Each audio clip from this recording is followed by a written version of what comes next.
Parang yung flood control project contractor. Mananalangin din yun. Lord, sana sa akin mapunta yung bilyong pisong proyekto ng DPWH para maibulsa ko at mabigyan ko ng parte ang mga opisyal at ahensya at mga mambabatas na makikiporsyento. Asus, giliw. Wala pong isyu sa halaga ng panalangin. Yung magagawa nito sa buhay natin, yung milagro na hatid nito, yung pagkakamit ng katuparan sa hinihingi natin sa Diyos sa pamamagitan nito, nagkakaisa tayo anuman ang relihiyon natin na napakahalaga nito sa buhay ng isang taong sumasampalataya sa Diyos. Ang isyu ay nandun sa posisyon ng pananalangin. O dapat ba talagang gawing issue yon? Baka naman ginagawang issue lang ng iba para batikusin naman ang iba. Napakalaking deal para sa iba yung posisyon. Dapat daw, kapag nananalangin ay nakaluhod. Yun daw ang tamang posisyon. Kaya yun daw ang ginagawa nila. Mali raw yung nakatayong posisyon sa pananalangin o kaya ay nakaupo. Nakaluhod daw dapat. Kayo po, mga matatalinong nanonood ngayon sa Abang Channel na ito, paano po kayo nananalangin? Nakaluhod o nakaupo? O kaya naman ay nakatayo? Alin dyan ang tamang posisyon sa pananalangin na nakasulat sa hawak niyong Biblia? Kapag sinabi na ang tamang posisyon ay nakaluhod, ay lilitaw na mali ang pananalangin nakatayo, nakaupo o nakahiga. Sa anong berso naman ng Biblia mababasa na mali ang pananalangin kapag hindi nakaluhod? May nababasa po ba kayo na ganon? Ang alam ko ay may bababasa nga na nang nanalangin ay nakaluhod. Halimbawa, pagkasabi nito, lumuhod si Pablo at nanalangin kasama nila. Si Jesus naman, pumunta siya sa di kalayuan at nagpatira pa siya at nanalangin. Hindi lang basta lumuhod si Jesus. Alam naman natin na kapag sinabing nagpatira pa, ay halos nakadikit na ang mukha sa lupa. Si Daniel na propeta, nang malaman ni Daniel na nilagdaan na ng hari ang gayong kautusan, umuwi siya. Lumuhod siya't nanalangin at nagpasalamat sa kanyang Diyos sa isang silid sa itaas ng kanyang tirahan sa may bukas na bintanang nakaharap sa Jerusalem. Ilan lamang po ang mga berso na yan sa nagsasabi ng pananalangin ng nakaluhod. Maraming iba pa. Yan daw ang tamang posisyon. At katunayang maliraw yung nakatayo ay yung nakasulat daw sa isang berso ng Biblia. Kapag nananalangin kayo, huwag kayong tumulad sa mga mapagkunwari. Mahilig silang manalangin nakatayo sa mga sinagoga at sa mga kanto upang makita ng mga tao. Yan daw ang katunayan na mali ang pananalangin nakatayo gaya ng ginagawa ng ibang relihiyon gaya ng INC. Mapagkunwari raw ang panalangin ng kapatiran batay sa berso na yan. Babalikan po natin yan mamaya.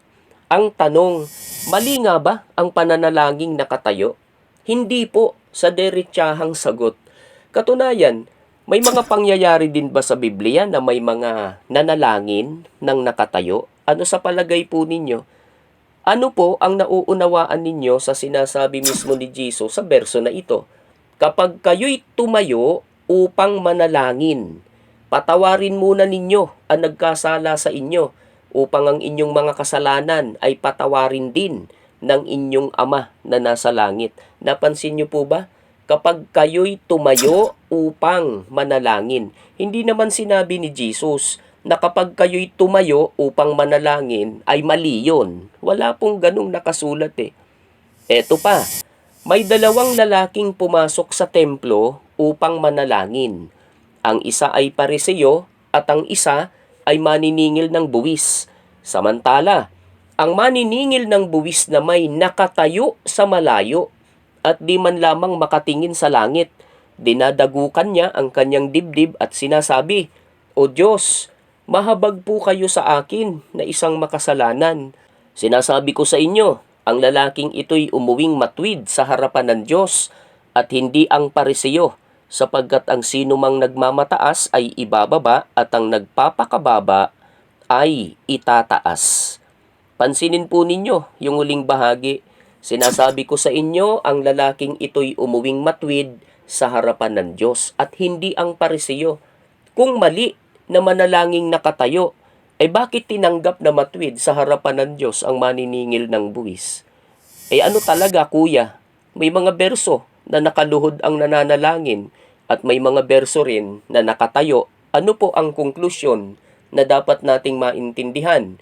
Hindi po pinag-uusapan ng posisyon sa pananalangin. Sa madaling salita po, pwede tayong manalangin ng nakaluhod at nakatayo at kahit ano pa mang posisyon. Kung hindi problema kung nakaluhod o nakatayo ang nananalangin, ano ang problema? Ano ang issue na dapat maintindihan? Yung motibo po ang problema. Yung layunin sa pananalangin. Yun ang problema ng marami. Kaya hindi sinasagot ang kanilang panalangin. Maling-mali kasi. Halimbawa, yung sinasabi sa berso kanina, kung babalikan po natin, kapag nananalangin kayo, huwag kayong tumulad sa mga mapagkunwari. Napansin niyo po ba?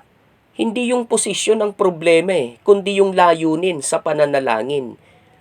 Pakitang tao, mapagkunwari. Sabi nga ay upang makita ng mga tao na sila ay nananalangin. Plastic, di po ba? Diringgin ba yon? Hindi po. Gaya ng panalangin ng mapagmataas. Gaya naman ng ginawa ng Pariseo na kasabay kanina nung maniningil ng buwis. May dalawang lalaking pumasok sa templo upang manalangin.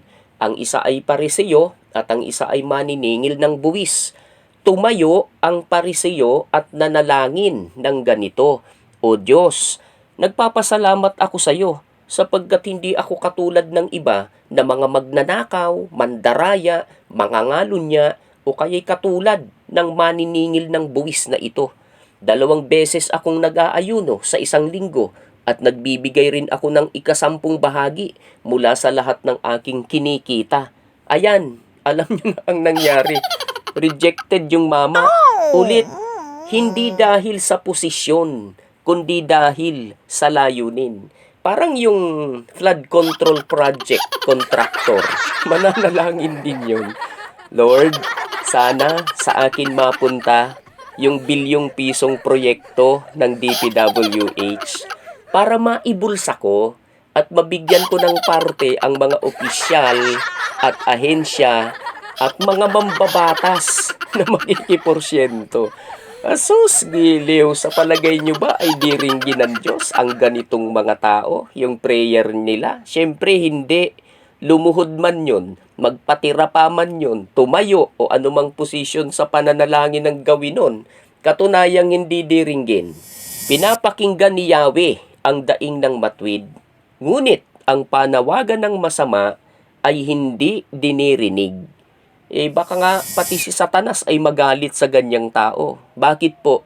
Hihigitan pa siya sa kasamaan. Wow! Napakasasama ng mga taong iyan. Hayahay sa mansyon habang ang mga mamamayan ay namamatay sa baha. Pero sa tingin ko ay sabik na rin si Satanas na matapiling ang mga yan. Bakit po? Siya ang recruiter ng mga yan Paano naman ang pananalangin ng nakaupo? Gaya niyang nakikita po ninyo.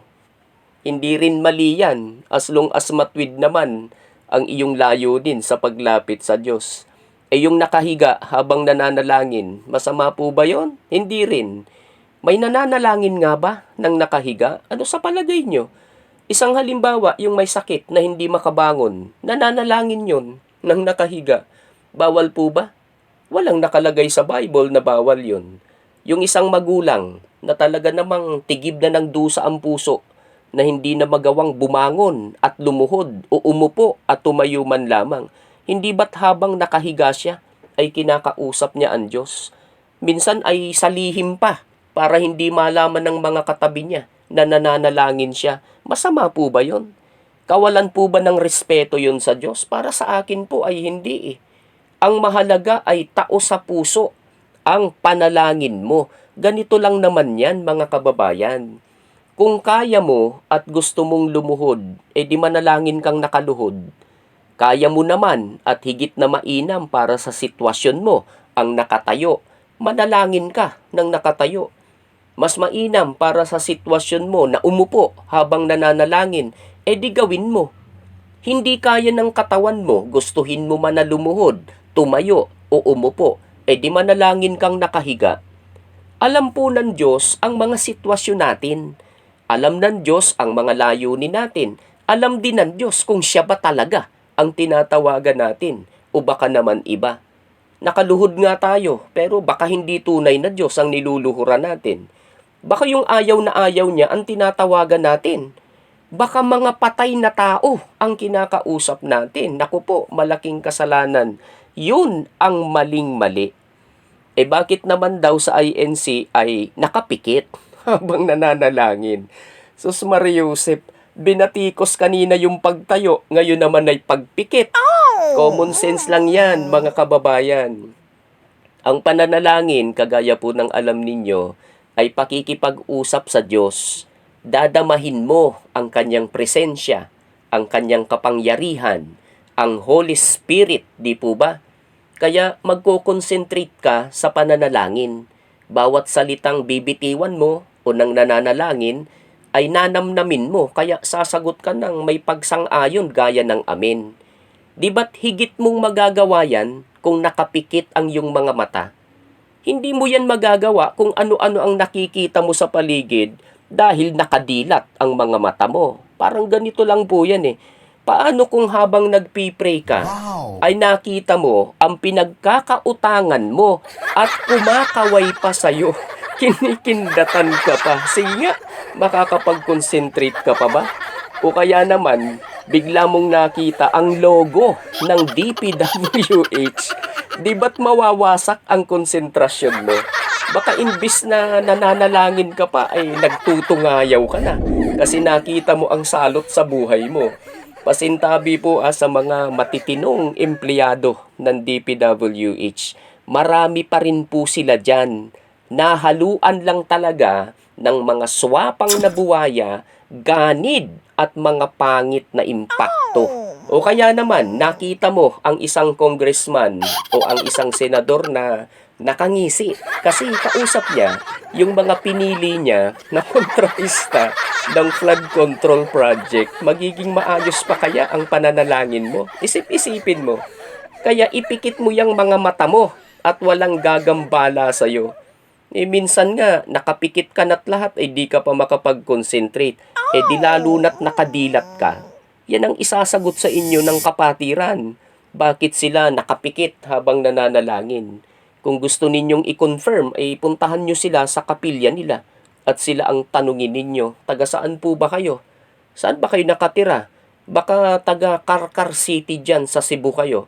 May bago silang kapilya dyan na Malapalasyo.